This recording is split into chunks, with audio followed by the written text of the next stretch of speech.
క్రైస్తవులందరూ మత మార్పిళ్ళు కోరుకునేవాళ్ళు గాదు. ముస్లింలందరూ హింసను కోరుకునేవాళ్ళు గాదు. కానీ వాళ్ళల్లో ఒక సెక్షన్ ఈ అరాచకాలు చేస్తా ఉంటారు. వాళ్ళని గురించి వార్తలు రాయటానికి కూడా మీడియా ఎంత భయపడుతుందంటే, నిన్న జరిగినటువంటి 'ఆంధ్రజ్యోతి' జర్నలిస్ట్ హత్యకి సంబంధించినటువంటి ఉదంతంలో తమీం అనేటటువంటి నిందితుడు, వాడు రౌడీ షీటరు. వాడు ఇంతకుముందు ఆ ఊళ్ళో మత కలహాలు సృష్టించి షాపులు తగలబెట్టాడు, వాహనాలు తగలబెట్టినటువంటి రాక్షసుడు.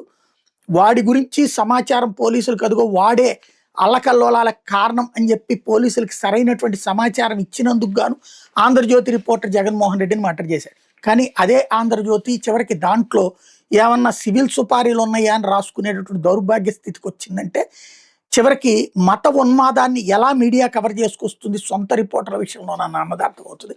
ఇది నెంబర్ 1. నెంబర్ 2, ఆకివీడులో రామాలయానికి సంబంధించినటువంటి దాంట్లో కేసు వేసి హైకోర్టులో, మేము క్రిస్టియన్స్మి, అట్లాగే ఎస్సీస్ ఉంటారు ఆ ఏరియాలో, ఆ ఏరియాలో గుడి కట్టడం ఏంటి, అక్కడ గుడి లేదు అని మళ్ళీ గొంతేనమ్మ గుడి అని కాసేపు ఇట్లా అడ్డదిడ్డంగా కోర్టులో కేసులేసి లీగల్గా అడ్డుకునేటటువంటి కుట్రలు, రాష్ట్ర వ్యాప్తంగా గొంతేనమ్మ ఆలయాన్ని ధ్వంసం చేస్తున్నారంటూ తప్పుడు ప్రచారాలు తీసుకొస్తున్నారు. వీళ్ళు ఎంత ఉన్మాదంతో ప్రవర్తిస్తున్నారు.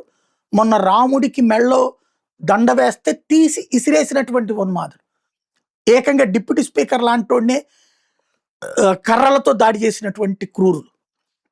ఇక్కడ ఇది ఆంధ్రప్రదేశ్లో హిందువుల్లో చైతన్యం రాకపోతే భవిష్యత్తులో మన ఇంటి మీద దాకా వచ్చిన తర్వాత ఆలోచించుకుంటామంటే, ఆ తర్వాతన మనం కూడా ఒక బెంగాలు, బీహార్ లాగా తయారవుతాం.